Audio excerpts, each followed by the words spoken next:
लगातार ज्ञानोदय के साथ है और उनको सपोर्ट कर रहे हैं। इसलिए मैं चाहता हूं जो भी बच्चे इस वीडियो को तुरंत देख रहे हैं ना, सारे बच्चे इस वीडियो को लाइक करोगे। कोई बच्चा ऐसा नहीं होगा जो लाइक ना करे। नाइंसाफी नहीं चलेगी बेटा। चलो देखो, कह रहे हैं दो प्रतिरोध हैं जिसके प्रतिरोध हमको दे रखे गए हैं 20 ओम। इनको कैसे जोड़ा जाता है? समांतर क्रम में जोड़ा जाता है। इनकी संख्या 2 होती है। तो भैया अगर समांतर क्रम में जोड़ेंगे तो सर 1 बटे r बराबर फॉर्मूला क्या होता है? 1 बटे r1 और 1 बटे r2।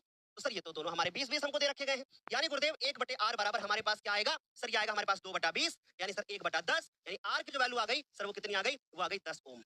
आगे क्या कह रहा है? आगे कह रहा है कि संयोजन के सिरों पर 10 वोल्ट की बैटरी जुड़ी है। यानी कि ये कह रहे हैं कि एक इस तरीके का प्रतिरोधक है, एक इस तरीके का प्रतिरोधक है। ये दोनों के दोनों समांतर क्रम में जुड़े हैं बेटा। कैसे जुड़े हैं? समांतर में। और 10 वोल्ट की एक बैटरी लगी हुई है कुछ इस प्रकार से। ठीक, कितने वोल्ट की? 10 वोल्ट की बैटरी है और ये 10 ओम नाप की बच्चों कितना? 20 ओम का एक प्रतिरोधक और 20 ओम का एक प्रतिरोधक। तो बच्चों इसको जोड़ने में कितना आया? 10। अब आगे क्या बोला जा रहा है? हमसे बोला जा रहा है कि आवेश प्रवाह की दर क्या होगी।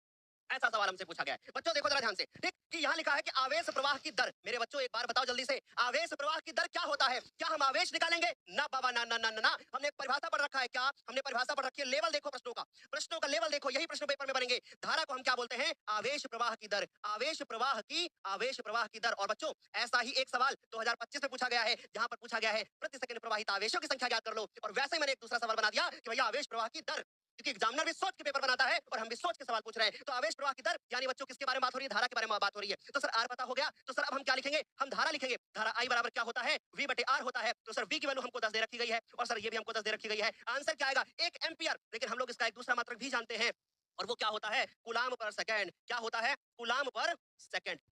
या फिर बच्चों इसको हम लोग क्या लिख सकते हैं? एम्पियर लिख सकते हैं। बोलिए क्या समझ में आ गई बात? इसका मतलब ऑप्शन नंबर ए। शुरुआत में लगा होगा अरे ई का पूछ लिए, हम कैसे ज्ञात करें? पर देखो कितना आसान है। बोलो क्या समझ गए? वाह क्या बात है, बहुत बढ़िया।